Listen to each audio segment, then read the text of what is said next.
বিগত ৩টা বছৰ হ'ল এটি পথ নিৰ্মাণ হোৱা নাই। সেই পথটো হৈছে বেগামুখৰ পৰা ননকে গা ধোৱালৈ, আৰু এই বেগামুখৰ পৰা ননকে গা ধোৱালৈ এইটো প্ৰায় ২.৫ কিলোমিটাৰ পথ। আৰু এই ২.৫ কিলোমিটাৰ পথত আপোনালোকে দেখা পাইছে যে কেনেকুৱা ধৰণৰ ধূলিময় পৰিৱেশ। অৰ্ধ নিৰ্মাণ কৰি থৈ দিয়া হৈছে পথটি, আৰু ঠিকাদাৰৰ সম্পূৰ্ণ হেমাহিৰ বাবে এই ধৰণে কামটো হোৱা নাই। আৰু লোক নিৰ্মাণ বিভাগৰো যিসকল বিষয়া আছে সেই বিষয়াসকলেও এই ক্ষেত্ৰত আচলতে তেওঁলোকে যি ধৰণে আগভাগ ল'ব লাগিছিল নোলোৱাৰ কাৰণে এইটো হৈছে। আমি দেখুৱাইছোঁ এই পথটোৰ আচলতে ইতিমধ্যে বিধায়কে এই পথটো আধাৰশিলা স্থাপন কৰিছিল। তাৰ পাছতো আজি ২০২৩ চনৰ পৰা এই ধৰণে পৰি আছে। মোৰ লগত একাংশ স্থানীয় ৰাইজ আছে, আমি তেওঁলোকৰ পৰা জানিব বিচাৰিম, আপোনাৰ পৰা জানিব বিচাৰিম যে পথটো নিৰ্মাণ নোহোৱাৰ কি অসুবিধা আপোনালোকৰ?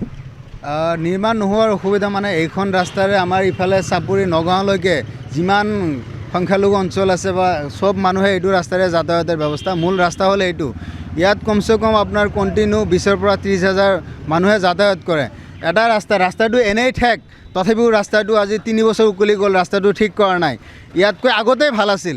আগত আপোনাৰ পকী ৰাস্তা আছিল, আধা ভাঙাৰ পিছত যোনটো ঠিকাদাৰ কৌশিক তেখেতে ঠিকা লৈছে, তথাপিও যে আজি আগতে যেনেকুৱা ভাঙা আছিল তথাপিও ভাল আছিল, এতিয়া আধৰুৱা কৰি থৈ দিছে ৰাস্তাটো।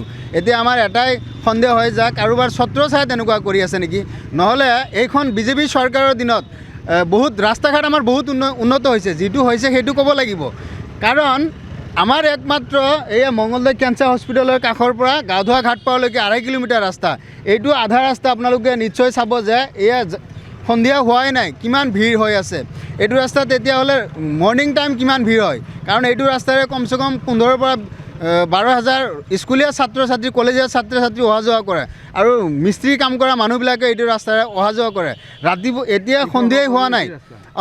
মেইন ৰাস্তাই হ'ল এইটো, আৰু বেলেগ ৰাস্তা নাই। আজি ৩ বছৰ উকলি গ'ল, কাৰণ ৰাস্তাটো এতিয়ালৈকে ঠিক হোৱা নাই। ঠিকাদাৰৰ কাৰোবাৰ ছত্ৰ ছায়া আছে। মুখ্যমন্ত্ৰীক এটা কথা ক'ব বিচাৰিছোঁ, আপোনাৰ দিনত ৰাস্তা ঘাট বহুত উন্নতি হৈছে, কিন্তু এটা দেখিব পাৰিলোঁ যে আমাৰ মংগলদৈত উন্নতি হোৱা নাই। আপোনাৰ পৰা জানিব বিচাৰিম যে যিহেতুকে তেখেতে কৈছে যে মুখ্যমন্ত্ৰীক অনুৰোধ জনাইছে যে আপোনালোকৰ পথটো আধৰুৱা হৈ ৰ'ব, তো আমি স্থানীয় ৰাইজ হিচাপে আমাৰ সন্মানীয় মাননীয় মুখ্যমন্ত্ৰী মহোদয়ক অনুৰোধ জনাম। তেখেত কৈ আছে যে আমাৰ সংখ্যালঘু ৰাইজৰ লগত তেওঁৰ কোনো শত্ৰুতা নাই, আৰু যিসমূহ তেওঁ চৰ্ত দিছে চৰ্তখিনি আমাৰ ভালৰ কাৰণে দিছে।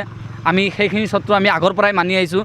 আমি ইতিমধ্যে এৱাৰনেছ মিটিঙো কৰিছোঁ, বাল্য বিবাহ বন্ধ হ'ব লাগে, বহু বিবাহ বন্ধ হ'ব লাগে, মদ ভাং ড্ৰাগছ বন্ধ হ'ব লাগে। সেইখিনিৰ ক্ষেত্ৰত আমি মুখ্যমন্ত্ৰী মহোদয়ৰ লগত আছোঁ। যিজন মুখ্যমন্ত্ৰীৰ দিনত ৬ মাহত এবছৰত ফ্লাইঅভাৰ ৰাস্তাৰ কাম সম্পূৰ্ণ হয়, সেইখন মুখ্যমন্ত্ৰীৰ দিনত এইখন ৰাস্তা যে হোৱা নাই, ইয়াতকৈ আৰু দুৰ্ভাগ্যৰ কথা হ'ব নোৱাৰে।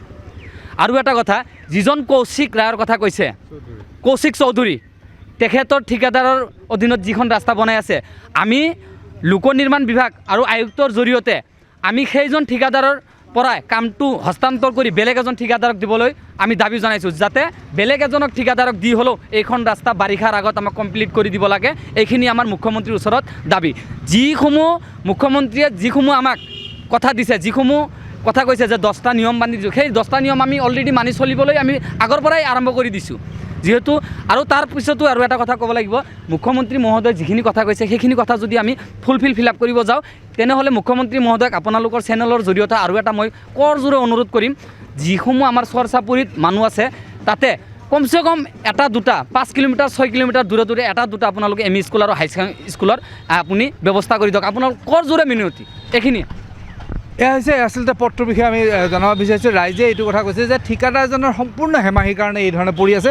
ইতিমধ্যে চৰকাৰী টকা, সেই চৰকাৰী টকা সদব্যৱহাৰ নকৰাৰ এক নিদৰ্শন আমি দেখুৱাইছোঁ। এই পথটোৰ ধূলিময় অৱস্থা চালে গম পোৱা যায় যে পথটো আচলতে অৰ্ধনিৰ্মিত অৱস্থাত আজি 3 বছৰ পেলাই থৈ দিয়া হৈছে। আৰু এই ঠিকাদাৰগৰাকীক তেওঁলোকে কৈছে যে তেওঁ কাৰোবাৰ পৰা আশিক ধন্য হৈ এই ধৰণে কাম নকৰা কৰি আছে, কাৰণ মুখ্যমন্ত্ৰীৰ দিনত ইমান কাম হোৱাৰ পাছতো এই গা ধোৱাৰ এই পথটো আজিলৈকে নিৰ্মাণ নোহোৱাত তেওঁলোকে আক্ষেপ প্ৰকাশ কৰিছে, আৰু মুখ্যমন্ত্ৰীক অনুৰোধ জনাইছে যে অনতিপলমে ব্যৱস্থা গ্ৰহণ কৰিব লাগে।